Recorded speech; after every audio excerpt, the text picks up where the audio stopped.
నమస్తే, నేను లక్ష్మణ్. 2019-2024 ఆంధ్రప్రదేశ్లో విద్యా వ్యవస్థ ఏ విధంగా కూలిపోయిందో అందరికీ తెలుసు. పేరుకి నాడు నేడు పేరుతో సోపులు చూపించి యాడ్స్కి పరిమితమైన ఆ నాడు నేడు దాని ఫలితంగా కొన్ని విషయాల్ని వైసీపీ ప్రభుత్వం వదిలేసిందని చెప్పి, గాలికి వదిలేసిందని చెప్పి ఇప్పుడు సర్వేలు చెప్తున్నాయి. నివేదికల ఆధారంగా చూసుకుంటే దాదాపు 1 నుంచి 10th వరకు, 10th నుంచి ఇంటర్మీడియట్ వరకు దాదాపు 3.5 లక్షల మంది డ్రాప్ అవుట్స్ ఉన్నాయి. బడివిడిని పిల్లల్ని మళ్ళీ తిరిగి బడిలో జాయిన్ చేయించడంలో పూర్తిగా వైసీపీ ప్రభుత్వం ఆనాడు విఫలమైందని చెప్పి నివేదికల ద్వారా తెలుస్తుంది. ఈ అంశంపైన మనతో మాట్లాడటానికి ప్రముఖ సీనియర్ ఎనలిస్టు మధుసూదన్ రెడ్డి ఉన్నారు. ఆయనతో మాట్లాడే ప్రయత్నం చేద్దాం. సార్ నమస్తే. నమస్తే లక్ష్మణ్. ఇప్పుడు నివేదికల ఆధారంగా చూసుకుంటే విద్యా వ్యవస్థని 2019 నుంచి 2024 వరకు ఏ విధంగా కూలదీశాడో, ఏ విధంగా ఇబ్బంది పెట్టాడో, పిల్లల్ని మళ్ళీ డ్రాప్ అవుట్ అయిన పిల్లల్ని బడికి చేర్చడంలో ఘోరంగా విఫలమైంది వైసీపీ ప్రభుత్వం ఆనాడు అని చెప్పి ఇప్పుడు నివేదికల సర్వేల ద్వారా అర్థమవుతుంది. దీనిపైన అసలు ఎటువంటి చర్యలు తీసుకుంటే మళ్ళీ ఆ 3.5 లక్షల మందిని మళ్ళీ స్కూల్స్ కాలేజీకి తీసుకురావడానికి అవకాశం ఉందంటారు? ఇప్పుడు ఒకటి గుర్తుపెట్టుకోవాలి లక్ష్మణం, ప్రపంచీకరణ నేపథ్యంలో గ్లోబలైజేషన్ అయిన తర్వాత అన్ని వర్గాలు, ఎస్సీ, ఎస్టీ, బీసీ, మైనారిటీ, అన్ని వర్గాలు, సంపన్న వర్గాలు కూడా విద్యని ఒక ఆస్తిగా భావిస్తున్నాయి. అందువల్ల చదువుకుంటే జీవితాలు బాగుపడతాయి, ఇల్లాలి చదువు ఇంటికి ఇల్లుగంటారు, అక్షరాస్యత ఉద్యమంతో మొదలు పెడితే. కాబట్టి చదువును ఒక ఆస్తిగా భావిస్తూ ప్రతి ఒక్కరు కూడా రెక్కల మొక్కలు చేసి పిల్లల్ని చదివించుకోవాలన్నటువంటి ఆకాంక్షతో ఉన్నారు. ఆ తరుణంలో ఏం చేసిందంటే విద్య ప్రైవేటీకరణ అయింది. అంటే ప్రభుత్వమే అన్నీ చేయలేకపోతున్నారు, ధర్నాలు, రాస్తారోకాలు, స్టూడెంట్ తగాదాల వల్ల ప్రైవేట్ విద్యా సంస్థలు గవర్నమెంట్ విద్యా సంస్థల్లో పోటీ పడుతూ ఉన్నాయి. ఉన్నప్పుడు ఏంటంటే వీళ్ళు టైం టు టైం చూసుకుంటారు గవర్నమెంట్ వాళ్ళు, ప్రైవేట్ వాళ్ళు ఏంటంటే వాళ్ళ ఉన్నటువంటి శక్తిని యుక్తిని చేసుకుంటూ కూడా పిల్లల్లో సానపడతా వచ్చినప్పుడు ప్రజలు కూడా ప్రైవేటు విద్య వైపు బాగా మొగ్గు చూపారు. ఇప్పుడు మనం ఏదన్నా అనుకున్న ప్రైవేటు విద్యా సంస్థలు అన్ని రంగాల్లో ఉన్నాయి. ఇంజనీరింగ్లో ఉన్నాయి, ఎల్కేజీ మొదలుకొని పీజీ దాకా అన్నీ కూడా ప్రైవేట్ యూనివర్సిటీలు ఉన్నాయి. ఇటువంటి పరంపరలో గవర్నమెంట్ సెక్టార్ని ప్రభుత్వం నెలకొల్పే టైంలో ఒక మెకానిజం మర్చిపోయింది. ఈ మెకానిజం ఏమంటున్నానంటే, నేను ఇప్పుడు జగన్మోహన్ రెడ్డి నేను ఈ విద్యకి అంత చేశాను ఇంత చేశాను అని చెప్పుకోవటంతో రంగులు వేసుకున్నాడు, రంగుల రెడ్డిగా మిగిలిపోయిండు. రంగులు అంటే నువ్వు అసలు ఎంత ఎస్ఎఫ్టీ ఎన్ని స్కూళ్ళు కట్టావు, పాయింట్ ఇది కదా. తర్వాత ఎంతమంది టీచర్లు రిక్రూట్మెంట్ చేశావు, ఒక్క డిఎస్సి కూడా లేదుగా. అంటే టీచర్లు లేకుండా అంటే రిటైర్డ్ కాలేదా టీచర్స్? సో కాబట్టి నేననేది ఏంటంటే టీచర్ లేకుండా చదువు ఎలా వస్తుంది? ఇంగ్లీష్ మీడియం అన్నా ఓకే, టీచర్లు ఉండాలిగా.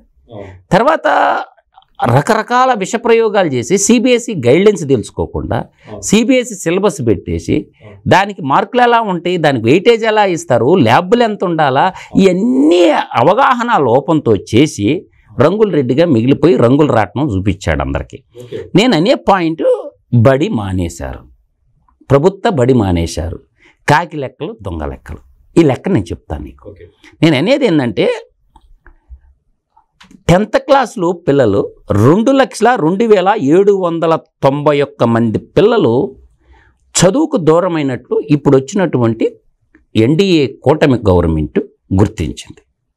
ఏమైపోయారు ఈ పిల్లలు, ఎక్కడున్నారు అంటే ఈ అత్తరబిత్తరైన వాళ్ళ వాలంటీర్ వ్యవస్థను ఉపయోగించి ఒక సర్వే చేసి ఆ రిపోర్టు 2022 అక్టోబర్లో కనుక్కున్నారు. ఓవరాల్గా 10+2 అంటారు, ఇంటర్మీడియట్ ఏమంటారంటే 10+2 అంటారు. 1వ తరగతి నుండి ఇంటర్మీడియట్ అంటే 10+2 వరకు 3,58,218 మంది బడి మానేశారని ఒక నివేదిక చెప్తుంది. నేనంటుండే పాయింట్ ఏంటంటే 10వ తరగతి తర్వాత బడి మానేసిన పిల్లోళ్ళు 1,55,427 మంది ఉన్నట్లు ప్రభుత్వం గుర్తించింది. అంటే 10th తర్వాత ఇంటర్మీడియట్ మధ్యలో 1,55,427 మంది పిల్లలు స్కూల్ మానేశారని గుర్తించారు.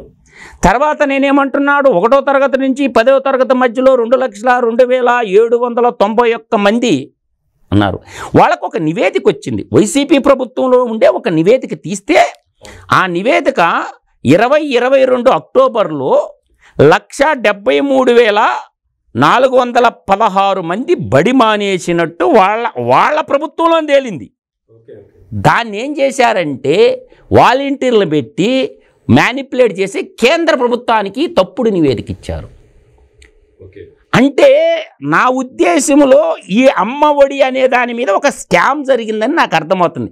ఇంతమంది పిల్లోళ్ళు బడి మానేసినప్పుడు అమ్మ ఒడి కింద ఈ 2,02,791 మందిని మాదిగా రీసెర్చ్ చేస్తే ఈ డబ్బులు ఏమైపోయినాయి? ఈ స్కామ్ని బయటికి తీయాలి. ఈ ఎక్కడికి పోయినాయి డబ్బు? చాలా పెద్ద స్కామ్ గారు రెడ్డి గారు. ఈ విధంగా ఆలోచించాలి విద్యాశాఖ మంత్రి. ఇప్పుడు మన లోకేష్ గారు అమ్మఒడి అని పెద్ద స్కీములో స్కామ్ ఏంటి సార్ అని మీరు అడగొచ్చు.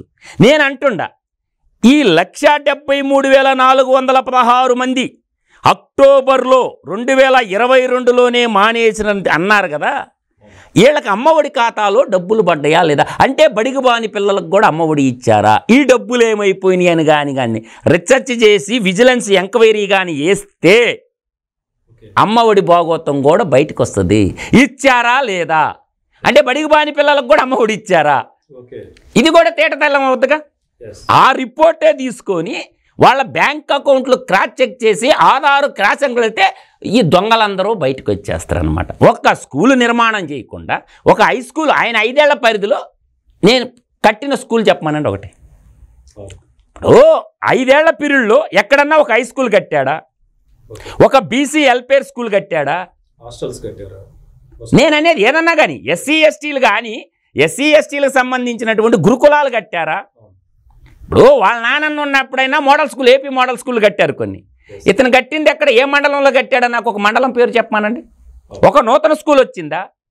26 జిల్లాలుగా ఏర్పాటు చేసినప్పుడు 26 నవోదయాలు రావాలిగా, జిల్లాకు నవోదయ చెప్పున. ఇప్పుడు జిల్లాకు ఒక నవోదయ ఉంది కదా, అంతకుముందు గతంలో నవోదయకి ఎప్పుడన్నా రిప్రజెంటేషన్ ఇచ్చారా? నవోదయ స్కూళ్ళు ఏమైనా? అంటే విద్యా వ్యవస్థని బస్టు పట్టించి స్కూళ్ళకు రంగులు వేసుకొని ఆ రంగుల్లో డబ్బులు కొట్టేశారు.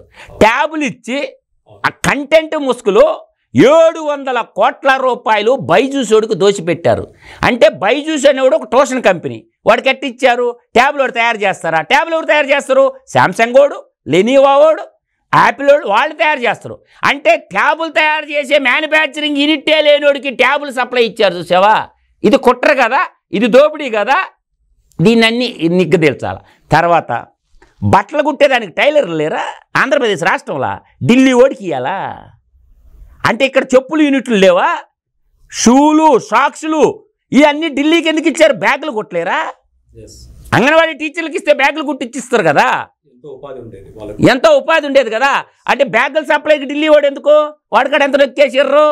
వీటన్నిటి మీద ఈ కూటమి ప్రభుత్వం, అందుకే నేను చెప్పా 10,86,566 కోట్ల అప్పుల్లో పోగటానికి ప్రథమ ముద్దాయి ఈ మాము అంటే ఏంటి? మాజీ ముఖ్యమంత్రి. మాజీ ముఖ్యమంత్రిని అన్నిటి మీద విజిలెన్స్ ఎంక్వైరీ చేసి పార్ట్లుగా వేస్తే ఈ జీవితకాలం ఎంక్వైరీ చేసినా ఎన్ని బయటకు వస్తూ ఉంటాయి. అన్ని శాఖల్లో, విద్యాశాఖలో కానీ సర్వం సంకనాకి ఇచ్చేసాడు తాడేపల్లి కొంపలో కూర్చొని. అందువల్ల దీనికంతా నేరం నేను ఎవరి మీద నెడతాను తెలిసిన? సిబిఐ కోర్టు జడ్జి మీద నెడతా. మా కర్మ గాలి, వాళ్ళు జడ్జిమెంట్ ఇచ్చుంటే ఈ రాష్ట్రానికి దరిద్రం ఉండేది కాదు. లోపల ఉంటాడు, బయట లేకుండా. అందువల్ల ఏంటంటే బస్టు పట్టించేసి వ్యవస్థలన్నీ వ్యవస్థలు చేసేసి ఒక మోనార్క్ లాగా, ఒక నియంత్రలాగా, ఒక ప్యూడల వ్యవస్థలాగా, ప్యూడల్ అంటే ప్రభువులు రాజరిక వ్యవస్థలాగా పరిపాలించినటువంటి ఈ కలికాల కాకరగాడు, ఈ కలికాల జగన్నాసురుడు గాడు అసలు వాడి తవ్వుతా ఉంటే కుప్పలు బయటకు వస్తుంది. మాకు ఇచ్చిన డౌట్ ఏంటంటే పరిపాలన చేసింది జగన్మోహన్ రెడ్డి కాదు, ఎవరో మూడో కన్ను పరిపాలన చేశారని మాకు ఇప్పుడు డౌట్ వస్తుంది. జగన్మోహన్ రెడ్డి రూలింగ్ చేయలేదు, వ్యవస్థనంతా మూడో కన్ను ఎవరో నడిపించారు, జగన్మోహన్ రెడ్డి పరిపాలన చేయలేదని నాకు స్పష్టంగా చెప్పగలను. అది కూడా బయటకు వచ్చిందండి. గతంలో మనం చూసుకుంటే ఉమ్మడి ఆంధ్రప్రదేశ్లో కానీ 2014 నుంచి 2019 వరకు టీడీపీ గవర్నమెంట్లో కానీ, ఇప్పుడు ఇక్కడున్న కాంగ్రెస్ గవర్నమెంట్లో కానీ, ఎక్కడైనా స్టేట్లో ఆపరేషన్ ముస్కాన్ అనే ఒకటి కార్యక్రమం నడుస్తుంటుంది. అందులో గ్రూప్ ఆఫ్ అధికారులు వాడలా తిరిగి బాల కార్మికులు ఎక్కడైనా పనిచేస్తుంటే వాళ్ళని తీసుకొచ్చి బల్లో కూర్చోబెడతారు. అలాంటి ఒక్క కార్యక్రమం కూడా జగన్మోహన్ రెడ్డి గారి గవర్నమెంట్లో జరగలేదన్నది సర్వేలు చెప్తున్నాయి.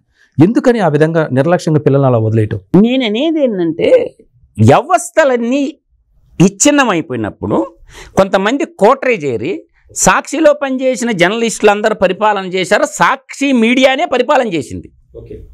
ఒక రకంగా రాష్ట్ర ప్రభుత్వాన్ని కంట్రోల్ చేసింది నాటి ప్రభుత్వ ఐఏఎస్ ఐపీఎస్ అధికారులు కాదు, టోటల్గా ప్రభుత్వాన్ని రన్ చేసింది సాక్షి మీడియానే. సాక్షి కోఆర్డినేటర్లు, సాక్షి ఎడిటర్లు, సాక్షి జర్నలిస్టులు వీళ్ళు మాత్రమే ప్రభుత్వాన్ని రన్ చేశారు అని నేనైతే ఘంటాపదంగా చెప్పగలను. అందువల్ల ఈ దుస్థితికి కారణాలు ఈరోజు ఏది చూసినా కూడా ఇవాళ ఇంటర్మీడియట్ దాకా ఉచిత విద్య అందించాలని చెప్పి 14 ఏళ్ళు ఉన్నటువంటి నిర్బంధ విద్యని 18 సంవత్సరాలకు పొడిగించారు కేంద్ర ప్రభుత్వం. అందువల్ల ఎక్కువ నిధులు కూడా వచ్చినాయి స్కూళ్ళకి. ఇప్పుడు నిర్బంధ విద్య ఏంటంటే 14 ఏళ్ళు వయసు వచ్చిన దాకా కులాలకు అతీతంగా మతాలకు అతీతంగా ఏ వ్యక్తి అన్నా పోయి, అసలు బీసీ ఎస్సీ ఎస్టీ అనే కాదు, అప్పటి చట్టంలో ఏముందంటే ఫండమెంటల్ రైట్లో భాగంగా ఒక కలెక్టర్కి ఒక అప్లికేషన్ పెట్టుకుంటే నాకు చదువుకోవాలందని ఒక పిల్లోడు పెట్టుకుంటే ఖచ్చితంగా పిల్లోని చదివేయాలా. అది ఇండియన్ కాన్స్టిట్యూషన్ అది చెప్పద్ది. దాన్ని ఇప్పుడు కేంద్ర ప్రభుత్వం ఇంకొక అడుగేసి ముందుకేసి ఈ నిర్బంధ విద్యని 18 సంవత్సరాలకు పెంచింది. అంటే ఇంటర్మీడియట్ దాకా ప్రతి విద్యార్థి చదివించాల్సిన బాధ్యత చట్టబద్ధం కల్పించింది భారత పార్లమెంటు. ఆ చట్టం కేంద్రపాలిత ప్రాంతాలు 29 రాష్ట్రాలు అమలు చేసి తీరాల్సిందే. ఎవరైనా నేను చెప్తున్నా కదా, ఒక స్టూడెంట్ పోయి నాకు చదువుకోవాలందని కలెక్టర్కి కానీ ఒక లెటర్ పెడితే ఖచ్చితంగా ప్రభుత్వం చదివించాలి. ఇది చట్టం అదే చెబుతుంది. చట్టం ఎవడికి చుట్టం కాదు. కానీ ఈ విధంగా ఆలోచన చేయటం వల్ల తల్లిదండ్రులు ఏం చేయాలంటే, నీకాడ డబ్బు లేనప్పుడు ఏం చేయాలంటే విద్యా హక్కు చట్టాన్ని వాడుకొని నా బిడ్డను చదివించమని జిల్లా మేజిస్ట్రేట్ ఎగ్జిక్యూటివ్ మేజిస్ట్రేట్ అయినటువంటి కలెక్టర్ గారికి ఒక వైట్ పేపర్ మీద రాసి రిజిస్టర్ పోస్ట్ చేస్తే కలెక్టర్ వచ్చి ఆ పిల్లని ఎత్తుకొని పోయి ఏదో ఒక స్కూల్లో చేర్పిస్తారు. ప్రభుత్వమే అన్నీ పెట్టి చదివించాల్సిన బాధ్యత. ఏడ ఓసీ లేదు, బీసీ లేదు, ఎస్సీ ఎస్టీ లేదు. కేవలం ఒకే ఒక కాన్సెప్ట్, చదువుకుంటాను అంటే ఇక్కడ మేలు ఫీమేల్ లేదు, కులం లేదు, మతం లేదు, అన్ని వర్గాలు చదువుకుంటానని ఆ పిల్లోడు కానీ కలెక్టర్కి కానీ లెటర్ పెడితే ఆ పిల్లోని కానీ చదివికపోతే ఖచ్చితంగా ఆ జిల్లా కలెక్టర్ని కటకటాల వెనక్కి నెట్టబడుతుంది రాష్ట్ర అత్యున్నతమైన హైకోర్టు, జాతీయ స్థాయిలో సుప్రీంకోర్టు. అది బాధ్యత. కాబట్టి ప్రతి బిడ్డ ఇంకా కూడా రెండోది ఏంటంటే, ప్రైవేటు స్కూళ్ళల్లో 25% సీట్లు ఉచితంగా ఇవ్వాలా. ఎంత పెద్ద తోపంటి స్కూల్ అయినా సరే 25% సీట్లు ప్రభుత్వానికి కేటాయించాలా. ఆ ప్రభుత్వ పిల్లల్ని, ప్రభుత్వం సూచించిన పిల్లల్ని అక్కడ ఉండాలా. ఇది చట్టం చెబుతుంది. వీటన్నిటి మీద పోరాడేటటువంటి తత్వం ఉండాలా. ఉన్న ప్రైవేటు స్కూళ్ళల్లో ఉన్న సీట్లలో 25% సీట్లు ఖచ్చితంగా ఇవ్వాలా. ఇది మ్యాండేటరీ. కుదరదు అంటే వాడు స్కూల్ రద్దు అయిపోద్ది. అటువంటి పరిస్థితి అసలు ఎప్పుడు లేదులేండి. ప్రైవేట్ స్కూల్ యాజమాన్యాలు చాలా స్ట్రిక్ట్గా అందరి దగ్గర నుంచి ఫీజులు వసూలు చేస్తారు. ఇట్స్ ఓకే, కాదనట్లేదు. కానీ ఎక్కువ డ్రాప్అవుట్స్ చూసుకుంటే దాదాపు విశాఖపట్నంలోనే ఎక్కువ విద్యార్థులు డ్రాప్అవుట్స్ ఉన్నాయి. ఎందుకు విశాఖపట్నంలోనే విద్యార్థులు, ఇంటర్మీడియట్ విద్యార్థులు కానీ లేకపోతే ఒక 8th నుంచి 10th వరకు చదివే విద్యార్థులు ఎక్కువ డ్రాప్అవుట్స్ కనిపిస్తున్నాయి? ఎందుకు విశాఖపట్నంలో ఎక్కువ డ్రాప్అవుట్స్ కనిపిస్తున్నాయి అంటే ఏం చెప్తారు? ఇక్కడ ఒక విశాఖపట్నం కాదు, ట్రైబల్ ఏరియా అని ఉంటుంది మనకి. ఈ ట్రైబల్ ఏరియాలో ఎడ్యుకేషన్ కొంచెం నెగ్లిజెన్సీ ఉంటుంది.